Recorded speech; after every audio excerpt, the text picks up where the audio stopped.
Morning, everybody. It's 7 o'clock. Is the party well and truly over for Boris Johnson? He's given an apology of sorts for attending a Downing Street garden drinks event during lockdown, but now there's a growing number of his own MPs willing to raise a toast to his departure. The Northern Ireland Secretary, Brandon Lewis, will be here in just a few moments' time. It is Thursday, the 13th of January. Calling time, Boris Johnson's future in the balance as he faces calls to quit from his own backbenchers. I'm live in Downing Street as Boris Johnson fights for his political future after calls to resign from members of his own party. A step closer to court, Virginia Giuffre's lawyer says she wants justice as a judge clears the way for Prince Andrew to face a civil sex assault case. Feeling the heat, the UK's third biggest gas and electricity supplier, OVO, plans to cut a quarter of its workforce as the energy crisis deepens. Caught in controversy, Novak Djokovic is included in the delayed draw for the Aussie Open, but he's still waiting to find out if he'll be deported.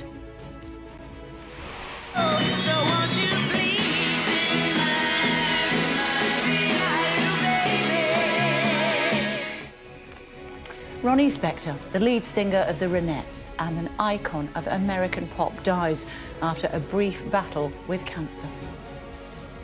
Also on the programme for you, he survived the Manchester Arena bombing. Now he's taking on Africa's tallest mountain. We'll speak to the man on a mission to raise £1 million for people living with spinal injuries. And turning the tide on domestic abuse, we'll speak to the swimmer about her 14-day challenge for Women's Aid.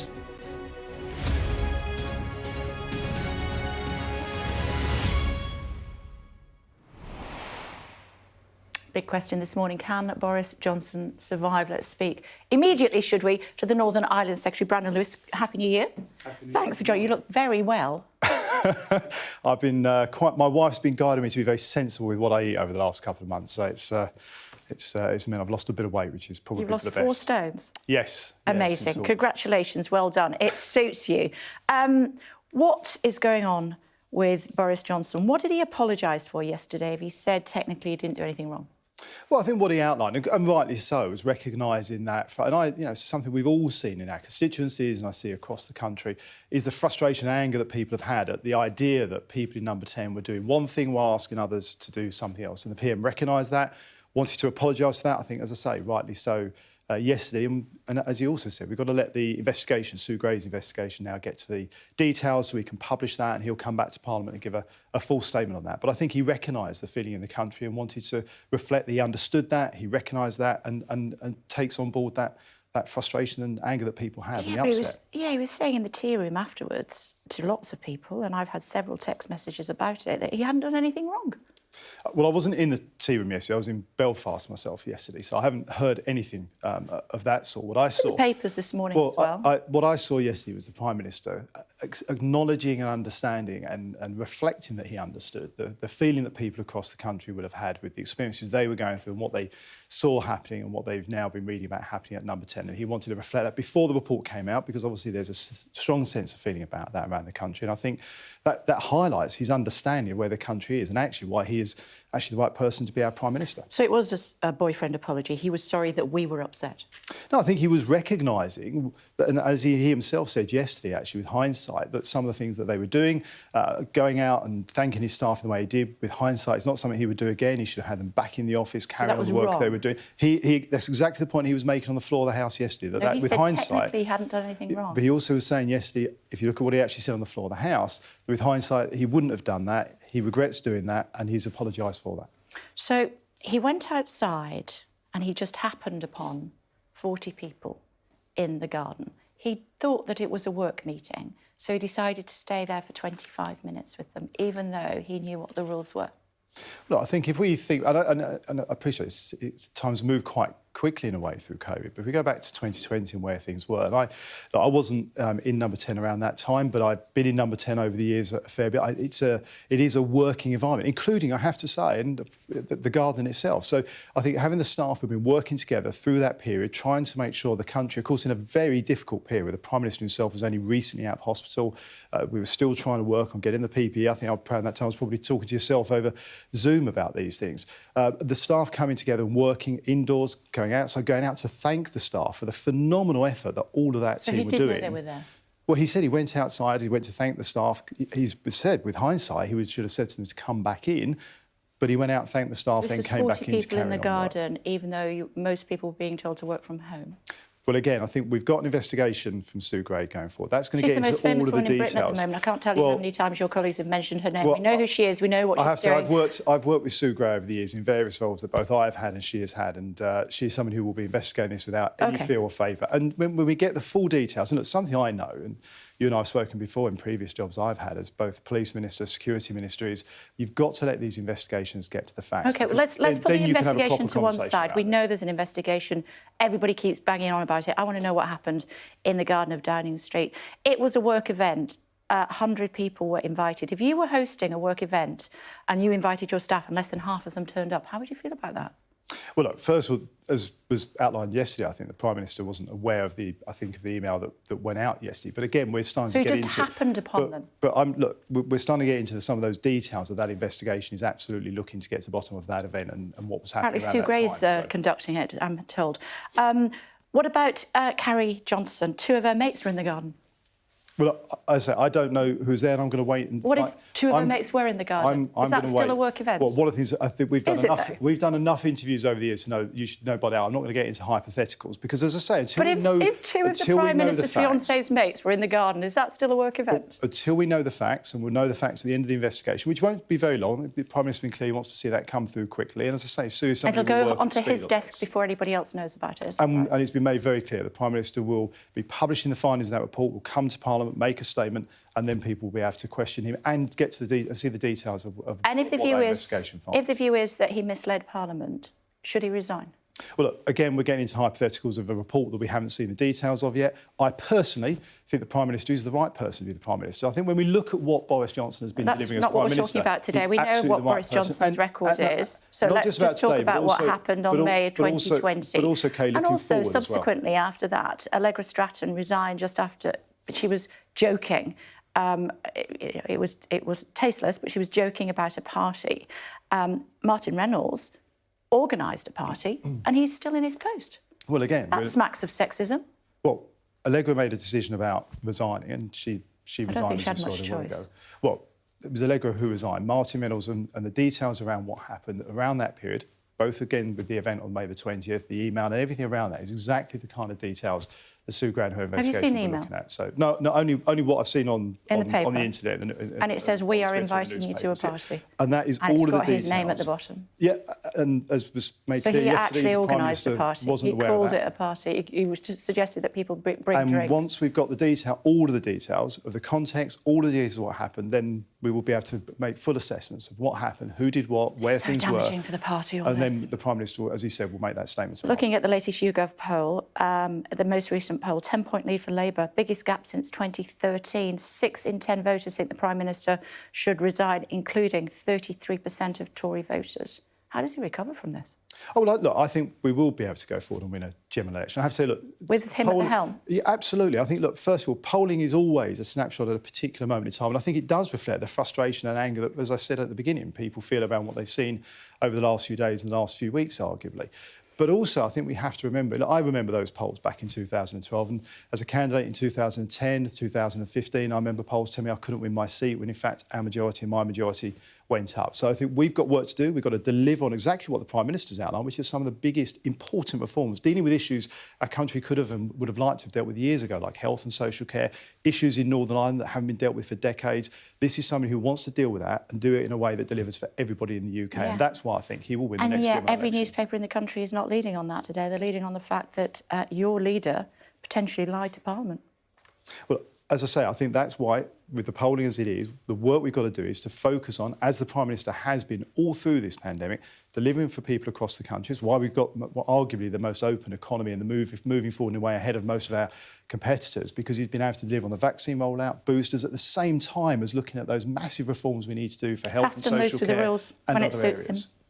Sorry, Kate, I didn't... Fast and loose with the rules when it suits him. No, he's focused on delivering for the country. That's why we're looking at this massive programme of work around levelling up, the biggest investment we've seen for decades in our infrastructure, particularly around rail, reforming health and social care in a way that arguably should have been done by governments over the last few decades, let alone the last few years, and dealing with some of those really challenging issues that are going to make a big difference in a positive way for people across the UK. But he needs to take the country with him, and he's not going to be able to take the country with him if it transpires that he was partying in number 10 Downing Street while we were being told that we had to stay 2 metres apart. Well, look, as I say, I think we need to let the report come through, see the details of the report. What are you guys going to do when you can't hide behind this report coming out anymore? Well, then we'll be able to talk about the details that are in that report and actually have that conversation, knowing the facts of what happened. As I said earlier on, one of the things I've learned over the years is you've got to let these investigations get to their conclusion so we can all talk about something when we have the actual facts of what happened and the context of what happened. It's a reasonable question to ask if he's found to have misled Parliament. The very rules that he wrote himself means that he has to step down. Well, that's making a prejudgment on what the report will find. As I said before, I'm not getting because if he isn't found that he misled Parliament, then he won't. But if he does, then he's the Prime Minister's outlined that his view is he hasn't actually done anything that's outside of the rules. If you look at what the investigation finds, people will be able to take their own view of that at the time. The Prime Minister will make a statement to Parliament, as he said he would. I think this Prime Minister is quite rightly looking, and has continued to look from when he first came out of hospital and before he went into hospital with COVID himself, at how we deliver for the country, keep people safe, get people through, took the big, bold steps, which some people criticised at the time, about getting that vaccine rolled out moving. Highest death rate in Europe. Sorry? Highest death rate in Europe. But also actually making sure we've got that vaccine rollout that has meant that we've now got the most open economy. We've got more people vaccinated. We've got more people coming through with the booster. That is a phenomenal effort that people across the country have been part of doing, that he led the way on. And at the same time as that, has been able to start delivering on those other reforms that are going to make such a big difference to our country in a positive way over the next few years. Found guilty yesterday of fast-tracking PPE contracts for buddies. But the court also made it very... Well, that's not quite what the court found. What the court also sort of was very clear about was that those contracts would have been awarded. They all went through due process. All of these things go through due process. I know that ministers themselves are not the people who go through and sign things off. There's a proper process through the civil service that checks these things, goes through due diligence. And actually, the court also found, if I saw it correctly, that all of those contracts would have been awarded anyway. And we have to remember, this was at a time where the Prime Minister, the Health Secretary and others were doing everything they can to get the PPE you at the time were quite rightly challenging us about, to make sure that our health service and people across the country could be safe. And having parties in the garden. Isn't this putting an undue amount of pressure on a civil servant? She's judge and jury.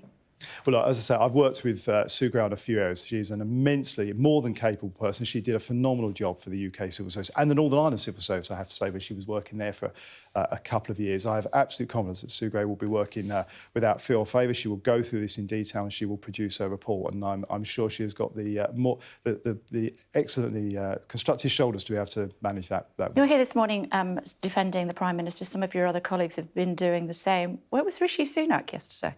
Well, as I said, I was in Belfast yesterday. I think Rishi was on a long-range visit to... You're sat here but this morning, I've seen Rishi himself working consistently, hand-in-hand with the Prime Minister for the benefit of people across the country, working together, focused on working together. And I think it's very clear that Rishi has got that support. Let's have a look at his tweets. Let's see what he said yesterday when everybody was being called in to try to support the Prime Minister. I've been on a visit all day today, continuing work on our plans for jobs, as well as meeting MPs to discuss the energy situation. Hardly a fulsome support of the Prime Minister. He goes on to say, the PM was right to apologise and I support his request for patience while Sue Gray carries out her inquiry. Not as fulsome as your support. Well, as I say, I've seen Rishi working with the Prime Minister. They work absolutely hand-in-hand for people across the country. I know Rishi has got support for the Prime Minister. I appreciate that there are times where things aren't on Twitter or worded in particular on Twitter, people take a view. But look, I see a Chancellor who's been working with the Prime Minister, focused on delivering for people across the country. And that's what he was doing yesterday. I'm feeling a bit of a flashback coming from when John Major had a problem with his wisdom tooth, so he couldn't come out and support Margaret Thatcher when she needed it most. Well, I have to say that's a bit before my time. What I saw... I wish you'd said that at the start of this interview. I wasn't... Sorry, yeah. No. But look, the reality... Look, what I've seen yesterday, and I've seen consistently through this, is a cabinet that have been completely joined up, working together. Our focus all the way through this has been around making sure we're making decisions based on the advice that we get that are in the best interest of people across the country. All through that, I've seen colleagues supporting, working with, as I do now, a Prime Minister whose absolute focus has been on delivering for the best interest of the country. And trying to do that not just with COVID, but as I say, on those wider issues. So that during COVID, we were able to continue to progress on those wider issues will be of benefit for us. And I think we'll see the benefit over the next couple of years. And that's why I believe Boris Johnson will be the Prime Minister who wins the next general election. Let me just put this to you finally before I let you go. You're working all day in the office. You go outside when people have to be 2 metres apart and only can see one other person. You see a trestle table with peanuts and crisps and sausage rolls, whatever else they were eating. About 40 people, some people who are not actually members of staff from Downing Street. You think, oh, I'm going to have a 25-minute drink with these people. I'm not going to ask them to go back inside. I'm just going to go back inside again. And you buy all of that. Well, look, there's 2 or 3 things within that, I would say. Look, first of all, this is about, and it's difficult to explain, but the reality of how Downing Street works, and the Garden is actually an integral part of Downing Street. I absolutely can see the logic of the Prime Minister going outside to talk to the staff who've been working together and focused on things around COVID all day to thank the staff. It's always right. The trestle table's not a bit of a giveaway. Because why he has rightly said what about all the booze? With hindsight, it's not something he would do. But again, you're tempting me into details of an investigation that the investigation will get to that we're not fully aware of yet. And once we get those details, we can have a follow-up conversation. The Prime Minister himself has been very clear. He will come to Parliament, make a statement, and people will be able to quiz him on that. I look forward to chatting to you again then. For now, I must let you go. Thank you very much indeed, Brandon. You do look great. 4 stone, boof, gone. Very sweet. Well done. Thank you. Let's have a look at some of these morning's front pages for you now. And they don't make good reading for the Prime Minister. The Guardian describes Boris Johnson's future as being on a knife edge, with his apology doing little to quell unrest on the Conservative backbenches. The Mirror is calling the PM a total disgrace. They say the nation is in outrage. The Mail says Tory attempts at damage control are the beginning of Operation Save Boris, with reports suggesting the likes of Liz Truss are standing by the PM for now. And the National in Scotland doesn't hold back, branding the PM a liar.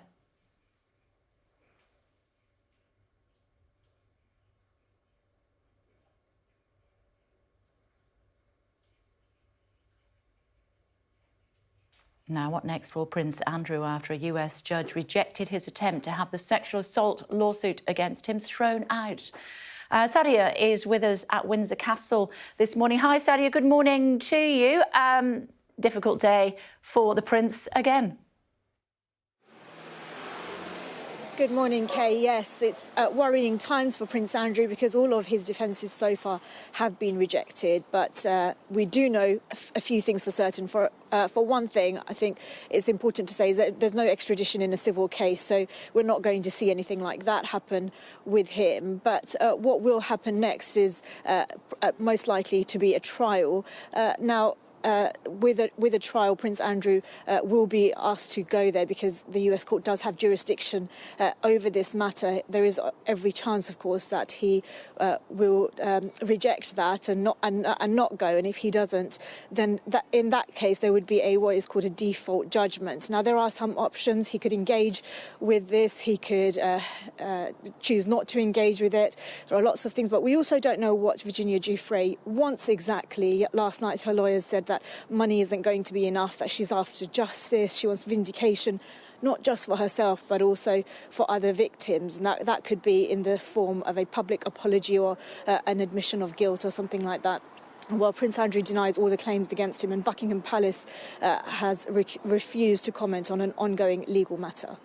OK, thanks very much indeed, Sadia. Thank you. Still to come on the programme for you this morning, later this hour, speaking to legal commentator Joshua Rosenberg as Prince Andrew faces a trial over allegations he sexually assaulted Virginia Giuffre when she was 17. As Boris Johnson faces growing calls for his resignation for attending a lockdown-breaking party. We'll speak to a woman who couldn't say goodbye to her father due to COVID restrictions. And later this hour, I'm going to be speaking to a pollster at Opinion about the Prime Minister and his falling approval ratings. Meantime, the UK's third largest gas and electricity supplier is to axe a quarter of its workforce. Talking about OVO Energy, Helen Ann is here. Tell us more. Good morning. Morning, Kay. Yeah, really a sense, I think, that this developing energy crisis that we've heard so much about in recent months is really now coming knocking at the doors of some of the UK's biggest energy suppliers. So OVO Energy, a real household name, the UK's third biggest energy supplier. We understand, our colleague Mark Kleiman, our city editor, broke this last night, we understand that this morning it will move to announce that it's axing 1,700 jobs, around a quarter of its workforce, because of this ongoing energy crisis. Now, it's already been a pretty torrid week for OVO. You might remember earlier in the week, they got into a lot of trouble sending out that communication, that blog to some of its customers saying, oh, you can try and keep warm by hugging your pets or eating porridge or doing star jumps. Lots of people said that was extremely insensitive given the soaring bills that people are facing. For that? He did apologise, the CEO, Stephen Fitzpatrick, and he was really praised for the genuine nature of that apology. So it's been a torrid week for them. But there's a few operational reasons why they might be looking to cut down some of their workforce, things like consolidation of sites and automation. But look, there's no escaping the fact the key reason for this is that soaring price of wholesale gas. The energy companies face this position where the price that they have to buy their gas for is so very high, record highs, but they are limited in what they can charge their customers by that off-gem price cap. So they say under these two things, although that price cap's there to protect customers, they simply can't balance the books. And there's been a swathe of other energy companies, 25 and counting at the moment, who have gone under. And for OVO, this big, powerful company, to be laying off a quarter of its staff, I think that really says something very significant about just how challenging these times are. Worth saying, that price cap, unfortunately for customers, is going to go up. They're going to review it in February. It will come into play in April. Sure. And that will make a difference. But for these companies, too little, too late, essentially. And of course, it's going to be extremely difficult for those consumers who might face bills of potentially up to £2,000 a year, likely.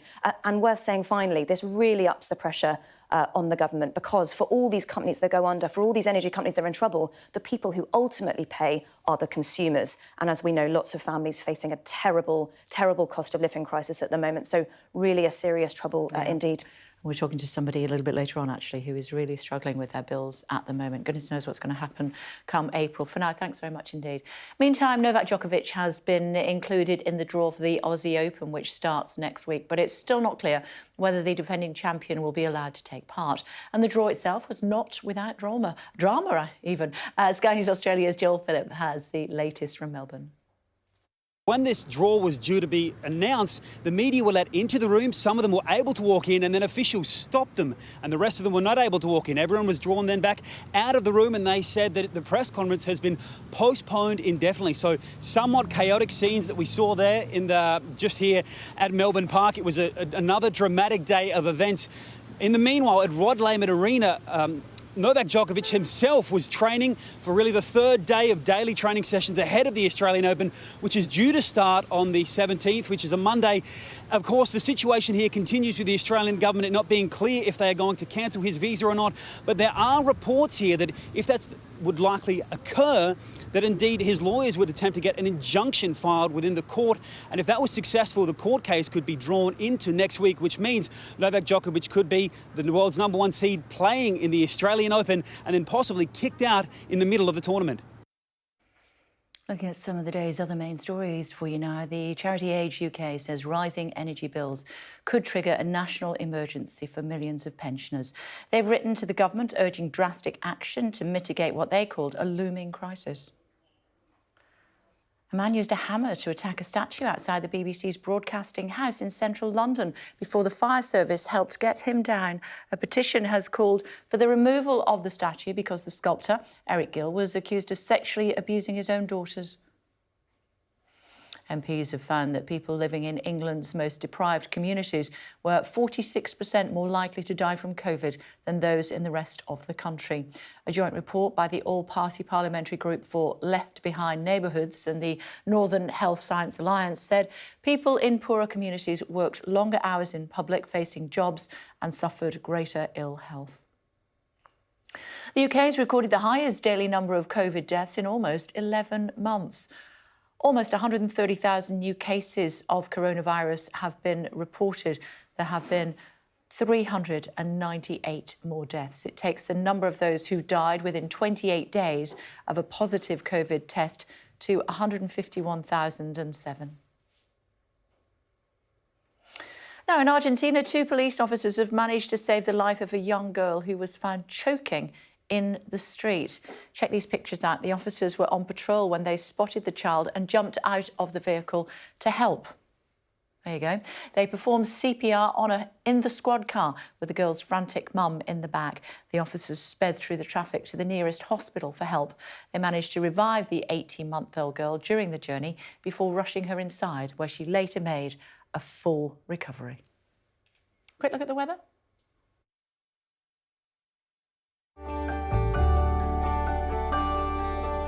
Look forward to brighter skies. The weather, sponsored by Qatar Airways. High pressure means the next few days will be mainly settled with a risk of fog and frost. Southern parts will have a calm, frosty start today, with dense freezing fog patches bringing the chance of travel disruption. The weather, sponsored by Qatar Airways. Tributes have been paid to American music icon Ronnie Spector, who has died at the age of 78. Here we go.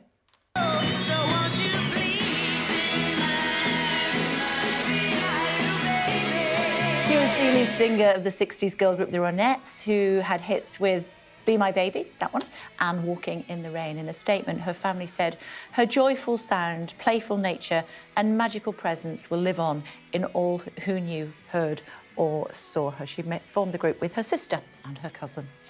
The moment military police in Brazil rescued a dog trapped in a car in 30-degree heat. Don't know, I've got somebody else's teeth in today. Officers had to break the window to get her out, quite right too, and they cooled her down with some bottled water. The owner said he'd gone to lunch and left the dog in the car because the restaurant didn't accept animals. He's been arrested for, oh, look at her little face, arrested for mistreatment. The dog, called Kyra, was taken to a vet clinic and is said to be doing well. Let's have a look at some of these amazing photographs. I'm going to get up and show these to you. It's a beautiful dawning, as you can see, in the Express newspaper for you. This beautiful shot caught the magnificent sunrise over Stonehenge yesterday morning as a frost covered the ground. The calm before the political storm, some might ponder. But Stonehenge wasn't the only place to see red sky at morning yesterday. This shot shows the sun rising behind, it's beautiful, the St Mary and All Saints Church, close to where Mary Queen of Scots was executed in Fotheringhay in Northamptonshire. Another sensational photograph, this time in The Guardian. Now, I'm sure many parents dread taking their young children for their jabs. This picture in The Telegraph says it all. This child is getting his COVID jab in Indonesia. Look at his little face. Starting mass vaccinations in children aged 6 to 11 there. We love this one. Top of the Popes in the Sun. Pope Francis has been seen visiting his local record shop in Rome. Some of the suggestions of records he was looking for included Judas Priest, Heaven 17, Nazareth, a bit of All Saints there, and at the top, number 1, Genesis. Still to come on the programme for us this morning. More reaction as Prince Andrew fails in his bid to have a sex abuse lawsuit dismissed. That to come.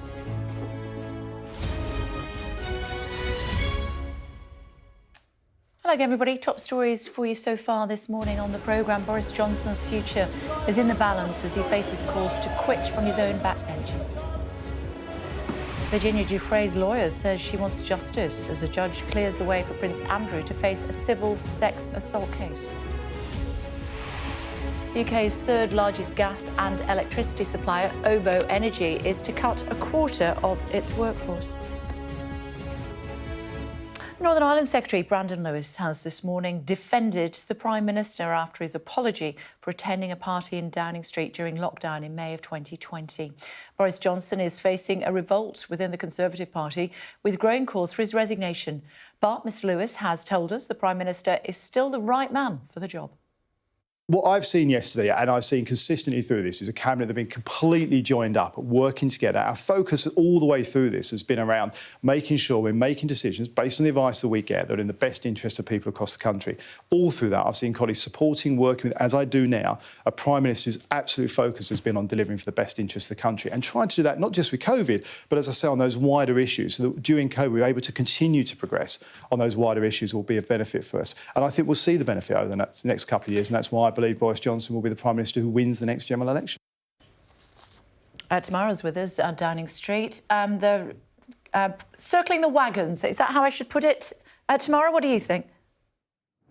I think so, Kay. We're seeing Operation Shore Up the Prime Minister, with Brandon Lewis and other members of the Cabinet tweeting their support, messaging other MPs to support the Prime Minister at this difficult time, and coming into TV studios to say, look, he's apologised and we now need to move on. But of course, the problem is that the apology, or the sorry not sorry we heard from the Prime Minister in Parliament yesterday, didn't go down very well with many of his colleagues. Brandon Lewis conceded there that there is a lot we don't know about this party, including exactly how many people attended, who organised it, and whether that important question of whether the Prime Minister misled Parliament by saying that there weren't any parties and that none of the rules were broken. That is in itself a resigning issue. So a lot of Tory MPs are weighing things up at the moment. I think the Prime Minister yesterday bought himself some time. MPs will want to wait, and most MPs want to wait until that report by Sue Gray, the civil servant leading it, comes out. 4 MPs have so far called for him to resign already.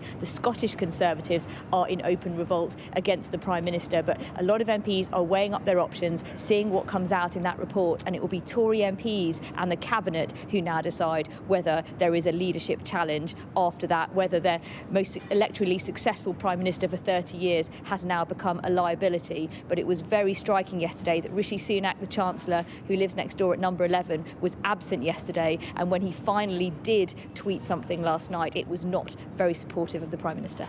No, for now, Tamara, thanks. Tamara's take at 9 o'clock. Very much looking forward to hearing what Tamara's take is on events of the day. And we've got for Labour, Lisa Nandy-Donias at the top of the next hour. So more on that to come. Meantime, legal commentator Joshua Rosenberg is with us now. Hi, Joshua. Lots to talk about. Let's start with the Prime Minister, should we? Given what you heard from him yesterday, did that sound like a pretty solid defence at the dispatch box? Well, what the law says is that, or what it said at that time, was that you had to stay at home. You were allowed to go out. It was a reasonable excuse if you were working, if you had to work and it wasn't reasonably possible for you to work at a place where you were living. Now, obviously, people working in Downing Street were able to work there. I'm sure it would have been difficult for them to work from home. So the real question is whether, when they were in the garden at 6 o'clock in the evening, whether that was part of work or not work, or effectively a party. And that's something that if it ever came to court, a judge would have to decide. But it's obviously very tricky. If you'd asked the Prime Minister at that time whether it was lawful for people to go into a garden and have drinks in those circumstances, even if the garden was part of a government building, I suspect he would have said no. What did it say, the law at the time, about how far apart people had to be if they were outside? They had to be socially distanced, as you say, and there were limits on the number of people. So it really does depend on whether he can come within the law which said this was working. There was no doubt that, although it was a good idea to be socially distanced, if you had to work closely to somebody, then that was possible. Broadcasting went on, government went on, hospitals worked. So working was permitted. The real question, I think, is whether this counted as work or not. Certainly, it would have been better if they had been socially distanced, but I don't think that any prosecution would go into that sort of detail. It's really whether it was within the law as laid down at the time. Somebody else who's feeling the heat, but obviously not sweating, is Prince Andrew. What did yesterday's judgment mean for him? Well, the judge was not being asked to decide whether the allegations made by Virginia Giuffre against Prince Andrew were true or not. All the judge had to decide was whether he was entitled to claim that her argument was legally insufficient. And he relied on this agreement that she had reached in 2009 with Jeffrey Epstein, and he said that was something he could rely on to stop the case in its tracks. Now, that was thrown out. The reason for that is that this agreement wasn't as clear as Prince Andrew hoped it was. He said that it covered him. The judge said it was ambiguous. Because it was ambiguous, it didn't count, although it is still possible for him to bring this back if the case goes to trial at a future date. He also has to talk to the FBI, or certainly they want to talk to him about their investigation. That is separate to this, isn't it? That's completely separate. This is a civil claim, as you know. This is a claim for damages brought by Virginia Giuffre against him. There was an element of the criminal law involved in it, but that was one of the arguments that was thrown out by Judge Kaplan yesterday. I'm sure that the FBI will be very interested in what happens in this civil claim. Equally, if they are going after Jeffrey Epstein's associates, and they've already convicted Ghislaine Maxwell, I suppose they might start with associates who are in the United States and don't pose problems of extradition, which is what would happen, I suppose, if there were ever to be criminal charges against Prince Andrew.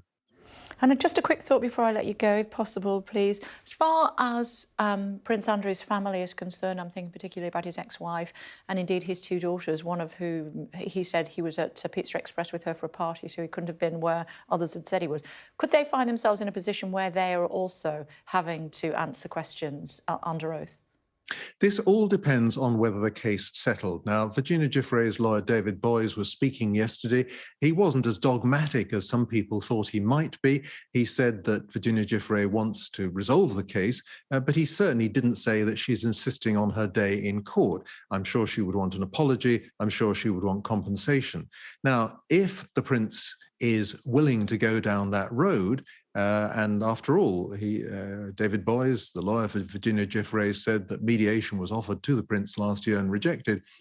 If Prince Andrew is willing to go down that road, that would spare him having to give evidence and his family being called as potential witnesses, either by giving what are called depositions, recorded statements in advance, or indeed having to come to court. Thanks very much indeed, Joshua. Thanks for the update. Sir Anthony Seldon joining us. He is a contemporary historian, of course. Good morning to you, Sir Anthony. Thank you for joining us. Can you think of any time when the monarchy in recent history has been under this much pressure? Well, the monarchy has been under pressure, Kay, throughout history at different points. But certainly it was under great pressure, obviously, in the 1990s, when, in a way, a more significant marriage for the monarchy of Prince Charles was in question with Diana, because he will become king and Andrew will never become king. So the monarchy being under pressure is pretty much a constant throughout history. But of course, it's I think, less the monarchy than Prince Andrew himself. I don't think the institution is under threat at the moment, no. Except all of the other points that you were making there, this one much more unsavoury. The history of the monarchy has been full of unsavoury. I'm not trying to excuse, I'm trying to just say factually that there has been a long history of lesser royals, and indeed sometimes the monarch, particularly before they became monarch, as, for example, the case with Edward VII, not behaving well at all. So, it's not a great moment for anybody in the royal family. It's a very sad thing that this is happening for the royal family and for the country, obviously, without doubt. Given some of the comparisons that you're making there, Sir Anthony, how do you think history will look back on Prince Andrew? Well, there is somebody who obviously will wait to see what happens. My own view of him is that he has done a lot of good things. He's tried, and his charitable and educational activities have often, and business activities have, for example, encouraging entrepreneurs, have been submerged in, and very understandably, in what's happening now. I think a lot depends on what happens, what the outcome is. I think he should withdraw until the outcome is clear. and then to see if he can rebuild his life in some way or other so that people remember the good things that he tried to do in his life, and not just this episode which will otherwise stain and block out the good things that he tried to do. So I'm just trying to give a balanced view there of somebody who clearly, it would seem, has made some significant mistakes, although the case has to be heard, but who has a hinterland also of things that he's tried to do. OK, given not comparisons, but people who have made significant mistakes, certainly the Prime Minister was apologising for one that he made yesterday. In June of last year, you said that the Prime Minister might be on track to become one of the landmark Prime Ministers in British history. Do you still feel the same way today? Well, that is the tragedy of Boris Johnson, isn't it? That he was on track with Brexit. Not that I personally agreed with Brexit, but that's a historic move. It's the most significant move on foreign policy taken by a prime minister for 50 years. So that's a historic event, isn't it? And his coping and managing the response to Brexit, the greatest health crisis for 100 years. These things, Kay, are the stuff on history. So he was on track. He needed to stay on the track and not come off the tracks. And the current episodes with the parties on top of other errors that he's made significantly are going to derail him. And in that case, he will be remembered far more for the things that he's done wrong and the reasons that he left being Prime Minister, rather than the historic steps that he took. But I mean, history will always remember Boris Johnson as the man, for better or worse, who took us Britain out of the EU, and the man who was there for the pandemic, or certainly the early and perhaps mid stages of it. Historic event. So it does seem that unless has the apology been enough? Who knows? Jury still out, waiting for the Sue Gray report. If he does get through this, and that's obviously a big if, will he be able to rebuild his own brand and provide the steady, focused leadership and a clear strategy for the country, and building back and levelling up, so that they don't just become slogans, but become really substantial ideas? Will he be capable of doing that? And I think it needs to be a far more serious, considered Prime Minister who comes out of this. So this will either be the event that sees him off, or which really makes him realise that he simply cannot carry on as Prime Minister in the way that he has. It is the most serious job in the entire country, and this is the greatest health and could be economic crisis as well for decades. That was a fulsome answer. We very much appreciated. Thank you very much indeed for joining us, Anthony. Much appreciated. Thank you. OK, so lots of the papers this morning are absolutely filled to the brim with what happened in Downing Street on the 20th of May 2020. Jean Adamson is Families for Justice spokesperson. Hello to you, Jean. You've heard what the PM has had to say. How are you feeling about that this morning? Yesterday was a very upsetting experience for bereaved families, I think, all over the land. Boris Johnson has not reassured us in any sense, form or fashion. We feel very badly let down, and we are very, very upset. Yesterday's performance in the House of Commons was nothing more than that. It was a self-serving exercise where the Prime Minister, his main focus really was to protect himself and perhaps buy some more time. The apology is hollow. He's not sorry. He's sorry he got caught. tell me about your dad and what happened, Aldrich, although you knew him, I think, as Cleo, didn't you? Yes, that's right. Cleo. My dad was a Windrush pioneer. He came from Barbados in the 1950s, settled here, worked hard all his life. He was a musician. He was a family man, and he was a hearty, robust character, and we loved him dearly and miss him so much. And he died in a care home of COVID in April, 15th of April, 2020. We lost him, and